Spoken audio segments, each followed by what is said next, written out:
ان کی زندگی کا کون سا پہلو ہے جس کا تذکرہ چھیڑا جائے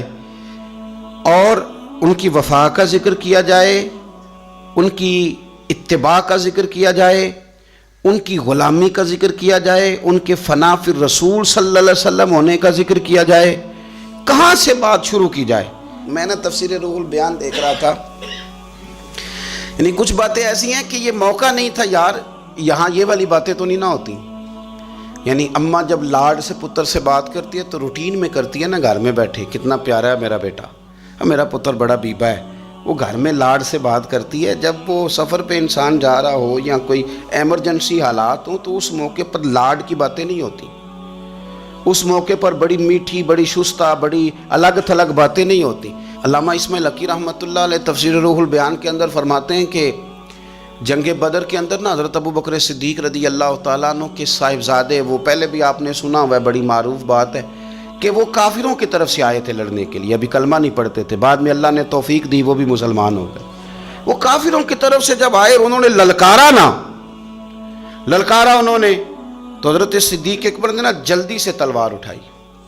اور اٹھنے لگے، کہا یا رسول اللہ مجھے اجازت دیں میں اس کی گردن کاٹ کے لاؤں. تو حضور نے فرمایا ابو بکر آپ بیٹھ جائیے. حضور وہ للکار رہے ہیں، جس طرح والد کو غصہ زیادہ نہیں ہوتا بچے کی کسی غلطی پر، تو کہا حضور میں نے جانا ہے، ابھی اس کی گردن کاٹ کے لاتا ہوں. فرمایا ابو بکر بیٹھ جائیے. حضرت صدیق اکبر کی طبیعت کے اندر جب حضور نے وہ جلال دیکھا اور خیال دیکھا کہ اب تو یہ جانا ہی چاہ رہے ہیں، تو حضور نے پھر کیا انداز اختیار کیا. نبی کریم علیہ السلام نے فرمایا ابو بکر بیٹھ جا، تیری ابھی بڑی ضرورت ہے. فرمایا تیری وجہ سے ابھی ہم نے بڑے نفع اٹھانے. اور پھر حضور نے فرمایا ابو بکر جس طرح میرے لیے میری آنکھیں اور میرے کان ہیں نا، جس طرح میرے لیے میری آنکھیں اور میرے کان ہیں، اسی طرح ابو بکر تو بھی میرے لیے یہی حیثیت رکھتا ہے. جس طرح بندہ آنکھوں سے دیکھتا ہے کانوں سے سنتا ہے، اللہ کرے آپ کو سمجھ آئے، آنکھوں سے دیکھتا ہے اور کانوں سے سنتا ہے. فرمایا ابو بکر تو میرے لیے اسی طرح ہی ہے، گویا میں تیری صورت میں ہی تو دنیا کو دیکھتا ہوں. تو عشق میں، پیار میں، وارفتگی میں جو اللہ تعالیٰ نے اعزاز انہیں عطا فرمایا وہ ہمیں سکھا گئے کہ حضور کی محبت میں جینا کیسا ہے، اس محبت کو نبھانا کیسے ہے، اور اس کے اندر تا دم آخری کس طرح کر کے وقت گزارنا ہے. بس شرط یہ ہے کہ سیکھیں، ان سے سیکھیں. جنہوں نے آج تک فیصلہ نہیں نہ کیا کہ وہ کیا ہیں، وہ دیندار ہیں کہ دنیا دار ہیں، وہ شہری تو ہو کے جینا چاہتے ہیں کہ دیہات کے کلچر میں بسنا چاہتے ہیں، وہ طریقت کے راہ کے مسافر ہیں کہ وہ کوئی سیاست. جنہوں نے آج تک فیصلہ نہیں نہ کیا تو جو فیصلہ نہیں کر سکے وہ نتیجہ کب حاصل کریں گے؟ ہم فیصلہ نہیں کر پاتے ساری زندگی، ہمیں پتہ ہی نہیں ہوتا دراصل ہم کیا ہیں. بس زندگی میں جن لوگوں نے فیصلہ کر لیا ہوا ہے نا کہ ہم کیا ہیں، ہم درویش ہیں، فقیر ہیں، صوفی ہیں، ہم دنیا دار ہیں، ہم مال و دولت والے ہیں، ہم سخی ہیں، ہم متقی پرہیزگار ہیں، عبادت کیا ہیں ہم، جنہوں نے فیصلہ کر لیا ہے نا پھر ان کا سفر بھی شروع ہو گیا، ان کا سفر بھی شروع ہو گیا. جب سفر شروع ہو جائے تو پھر کبھی نہ کبھی منزل بھی آ ہی جایا کرتی ہے. لیکن جنہوں نے ابھی تک فیصلہ ہی نہیں کیا تو وہ کس طرح کر کے منزل تک پہنچیں گے. دعا یہ ہے کہ اللہ تعالی ہمیں حضرت ابو بکر صدیق رضی اللہ تعالیٰ عنہ کے طریقوں پر چلنے کی توفیق عطا فرمائے. اللہ ہمیں ان کے رستوں کا مسافر بنائے، ان کی وفاداری، ان کا عشق، ان کی غلامی کے اللہ ہمیں خیرات عطا فرمائے. آخر دعوانا ان الحمدللہ رب العالمین.